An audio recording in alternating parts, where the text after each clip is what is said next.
একটি কারণও নাই ডিসেম্বরের পরে নির্বাচন। আমরা কেন কি উদ্দেশ্যে ডিসেম্বরের আগে নির্বাচন চাই, কেন চাই, যৌক্তিকভাবে আমরা প্লেস করেছি, বহুবার প্লেস করেছি, এবং জাতির মধ্যে বিভিন্ন রকমের কনস্পিরেসির একটা সুযোগ নিচ্ছে কেউ কেউ, এবং বিভিন্ন রকমের অস্থিরতা সৃষ্টির উপায় তারা আছে। সেটা আভ্যন্তরীণভাবেও আছে, বহির্বিশ্বেরও আছে। অনেকে বক্তব্য রেখেছেন যে পার্শ্ববর্তী একটা দেশ নির্বাচন চাই। ওরা নির্বাচন চায় না বলে কি আমরা অনির্দিষ্টকাল নির্বাচন চাইবো না? তারা কেন নির্বাচন চায় সেটা তারা জানে। তারা বলছে তারা ইনক্লুসিভ নির্বাচন চাই। তা আপনারা তো কাউকে কাউকে এক্সক্লুড করেই দিয়েছেন, সুতরাং বোঝাই যায় তারা কে কি বলছে।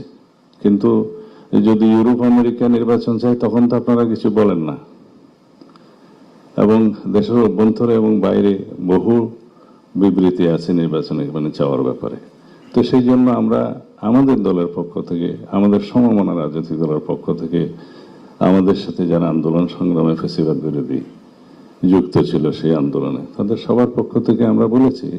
কিন্তু দুঃখজনকভাবে মাননীয় প্রধান উপদেষ্টা যেটা বলেছেন যে একটি মাত্র দল শুধু ডিসেম্বরের ভিতরে নির্বাচন চায়, ক্ষমা করবেন, এই বক্তব্য বোধহয় আমাদেরকে আহত করেছে। মাননীয় প্রধান উপদেষ্টা, আমাদের উপরে আপনি মনক্ষুণ্ণ হবেন না। আমাদের চাইতে বেশি সাপোর্ট আপনাদেরকে আর কেউ দিয়েছে বলে আমি জানি না। আমাদেরকে প্রতিপক্ষ ভাববেন না। পুরো উপদেষ্টা মন্ডলীর কর্মকাণ্ডে কোনো কোনো সময় আমাদের মনে হয়েছে যেন আমরা অপোনেন্ট বা প্রতিপক্ষ, সেটা আমাদেরকে বুঝতে দেবেন না।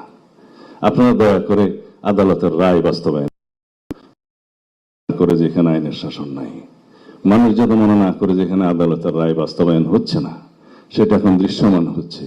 আমাদেরকে বাধ্য হয়ে রাস্তায় যেতে হচ্ছে, মানুষকে বাধ্য হয়ে রাস্তায় যেতে হচ্ছে। আমরা সেটা আপনার কাছে আশা করি না। এই দেশের মানুষ এই উপদেষ্টা মন্ডলীর কাছে নিরপেক্ষ আচরণ আশা করে, সেটা আপনাকে দেখতে হবে। আমরা যে শুধুই কমপ্লেনের বাস্কেট খুলে আপনার কাছে যাই তা নয়, সেটা আপনার হাতকে স্ট্রেংথেন করার জন্য যাই। এই জাতিকে বোঝাতে দিতে চাই যে আমরা সর্বোচ্চভাবে সহযোগিতা করছি।